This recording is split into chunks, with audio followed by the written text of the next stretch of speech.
Hello बच्चों, let's see this question. For a reaction A plus 2B forming C plus D, Kc is equal to 10 to the power 12. If the initial moles of A, B, C and D are 0.5, 1, 0.5 and 3.5 moles respectively in a 1 liter vessel, what is the equilibrium concentration of B? Option A 10 to the power minus 4, option B 2 into 10 to the power minus 4, option C 4 into 10 to the power minus 4 and option D 8 into 10 to the power minus 4. अब इस question को समझने के लिए हमें पहले कुछ की कॉन्सेप्ट्स के ऊपर यहाँ पे ध्यान देना होगा। हमें क्या रिएक्शन दिया हुआ है? हमें दिया हुआ है A plus 2B forming C plus D। Initial number of moles T equal to 0 पे इसके नंबर ऑफ मोल्स कितने हैं? 0.5 हैं। B के नंबर ऑफ मोल्स कितने हैं? 1 है। C के नंबर ऑफ मोल्स 0.5 है और D के नंबर ऑफ मोल्स हैं हमारे पास 3.5। एंड हमें वॉल्यूम ऑफ द कंटेनर कितनी दी हुई है? 1 लीटर के इक्वल दी हुई है। तो अगर हमें पता है कंसंट्रेशन जो होती है number of moles divided by volume होती है, तो these will be the concentration of the respective reactant and the product because volume is 1 litre. ठीक है, अब हमारे को क्या गिवन है? स्टार्टिंग में हमें केसी जो गिवन है, KC of this reaction is 10 to the power 12। तो केसी इज वेरी हाई। जब केसी की वैल्यू इतनी ज्यादा हाई होती है तो रिएक्शन जो होता है it goes to completion. Reaction goes to completion मतलब जितने भी हमारे रिएक्टेंट हैं वो हमारे पास क्या होगा? रिएक्शन कंप्लीट हो जाएगा अंटिल की one of the reactant becomes completely consume.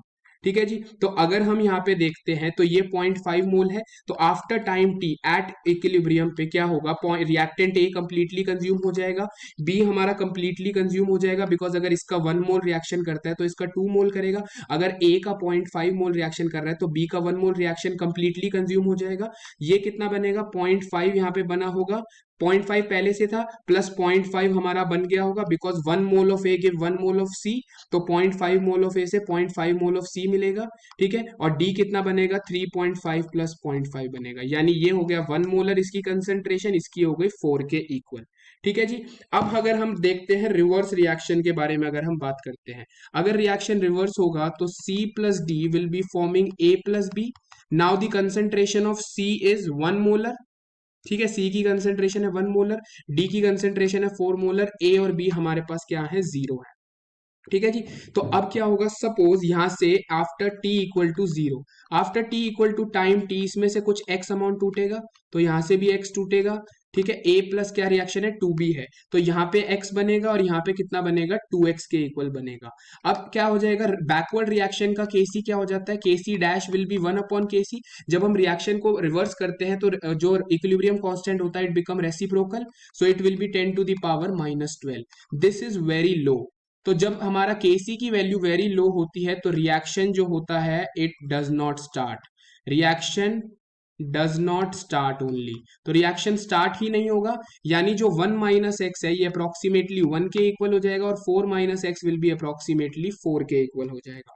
So now Kc will be equal to product की कंसेंट्रेशन यानी x into 2x raise to the power 2 divided by 1 into 4 and this is equal to 10 to the power minus 12 for the backward reaction के case में अगर मैं बात कर रहा हूं तो अगर मैं यहां से सॉल्व करके लाऊंगा तो ये हमारे पास क्या बन जाएगा? 4x cube it will be equal to 4 into 10 to the power minus 12 के इक्वल हो जाएगा।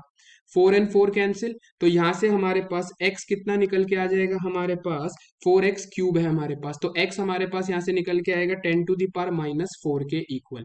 हमें क्या पूछा है क्वेश्चन में? हमें पूछा है concentration of B at equilibrium. B की कंसंट्रेशन इक्विलिब्रियम पे कितनी है हमारे पास? 2x के इक्वल, यानी concentration of B will be equal to 2x, यानी it will be 2 into 10 to the power minus 4 molar के इक्वल हो जाएगी। यानी हमारा करेक्ट आंसर क्या हो जाएगा? Option number B. I hope you understood it well. All the best. Thank you.